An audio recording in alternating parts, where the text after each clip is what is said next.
Hi guys! Welcome back to my channel. Ayan, balita tayo. Good news sa mga JM Fiang dyan. Muling bumalik sa loob ng Big Brother house or bahay ni Kuya si JM Ibarra. Spotted siya noong nakaraang araw. Pero marami nang nagduda sa teaser pa lang ng PBB na may isang ninja na pumasok upang sirain ang mga ginagawa ng Big Four. At yun nga, confirm na si JM yon.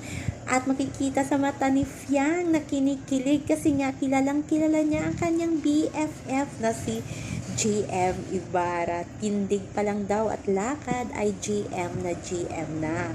At ito pang nakakatuwa, ang iniwang name tag ni JM ay laging nilagay ni Fiang sa kanyang lapel.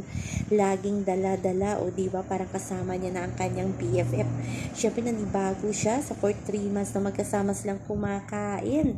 Ngayon wala na, pero 1 week na, days na lang at magkikita-kita din sila sa outside world. So yun ang po guys ang ating update sa ngayon hanggang sa muli. Bye-bye! Always remember, wag po tayong